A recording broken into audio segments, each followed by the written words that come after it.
Shalom, dalam keseharian hidup saya yakin jika kita membuka mata dan telinga terhadap apa yang terjadi di dunia, baik secara luas maupun di sekitar kita, tentu kita akan menemukan bahwa begitu banyak permasalahan yang dialami oleh umat manusia.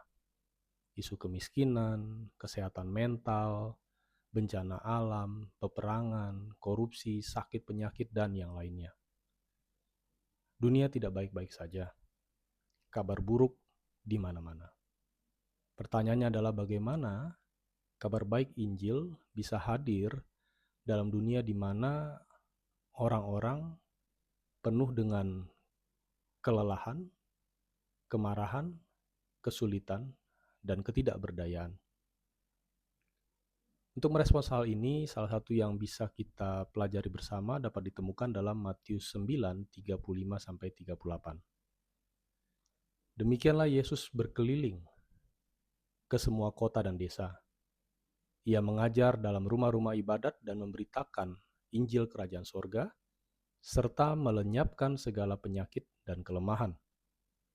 Melihat orang banyak itu, tergeraklah hati Yesus oleh belas kasihan kepada mereka, karena mereka lelah dan terlantar seperti domba yang tidak bergembala. Maka katanya kepada murid-muridnya, "Tuaian memang banyak, tetapi pekerja sedikit. Karena itu, mintalah kepada Tuan yang empunya tuaian, supaya ia mengirimkan pekerja-pekerja untuk tuaian itu." Adapun fokus perenungan kita kali ini adalah mengenai kata belas kasihan atau compassion. Kata belas kasihan cukup sering muncul di dalam Injil. Ditunjukkan Yesus Kristus kepada manusia. Dan secara umum ketika kata ini digunakan, ada 3 tindakan yang menyertai sebagai satu kesatuan penanda belas kasihan. Ketiga tindakan tersebut adalah melihat, merasakan, dan merespons. Atau 3M. Melihat, merasakan, merespons. Contohnya dapat kita temukan dalam bacaan yang barusan saya bacakan. Yesus melihat orang banyak, dan ia dapat merasakan bahwa mereka lelah dan terlantar seperti domba yang tidak bergembala, dan Yesus merespons dengan mengatakan bahwa perlu dikirimkan pekerja-pekerja untuk tuaian tersebut. Contoh lain bisa kita lihat dalam Matius 14 ayat 14. Yesus kembali melihat orang besar yang banyak jumlahnya. Ia merasakan kebutuhan mereka yang sakit, dan ia merespons dengan menyembuhkan orang-orang sakit tersebut. Satu contoh lagi dalam Matius 15 ayat 32. Yesus melihat orang banyak yang mengikutinya, dan ia tahu serta bisa merasakan bahwa mereka lapar karena tidak mempunyai makanan. Respons Yesus adalah memberikan mereka makan sampai kenyang. Belas kasihan Yesus tidak hanya ditunjukkan kepada orang dalam jumlah banyak. Ia juga memberi perhatian kepada kebutuhan individu atau sekelompok orang yang lebih kecil. Saudara-saudari bisa coba membaca sendiri dan menemukan nanti pola melihat, merasakan, merespons bagi segelintir orang begitu ya, atau sedikit orang di Matius 20 ayat 34 atau Lukas 7 ayat 13. Ada satu contoh juga dalam bentuk perumpamaan di Lukas 15 ayat 20. Sudah sewajarnya kita juga memiliki belas kasihan kepada sesama karena setidaknya 3 alasan. Satu, karena Yesus sendiri memberikan teladan bagaimana belas kasihan ditunjukkan dalam pelayanannya.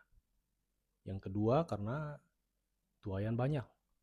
Dan yang ketiga, kebutuhan di antara manusia itu begitu mendalam, sekaligus begitu mendesak.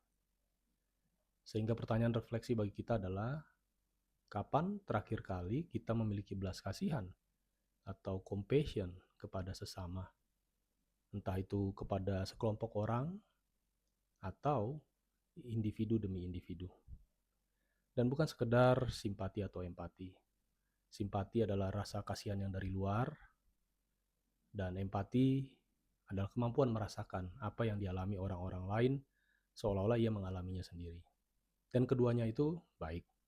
Tapi ketika kita bicara tentang belas kasihan atau compassion, ada satu perbedaan lagi, yaitu bahwa belas kasihan bukan cuma soal melihat, bukan juga soal hanya merasakan, tetapi sekaligus merespons kebutuhan yang ada. Tuayan memang banyak, tetapi bekerja sedikit. Orang-orang lebih sering diperhadapkan dengan kabar buruk. Mereka perlu mendengar dan merasakan kabar baik atau good news Yesus Kristus. Salah satunya melalui kita sekalian orang percaya yang mendemonstrasikan kasih Kristus kepada sesama.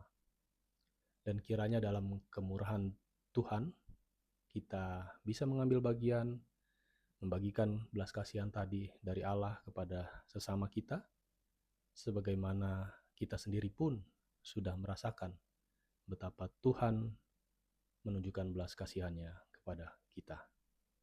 Makasih, Tuhan memberkati.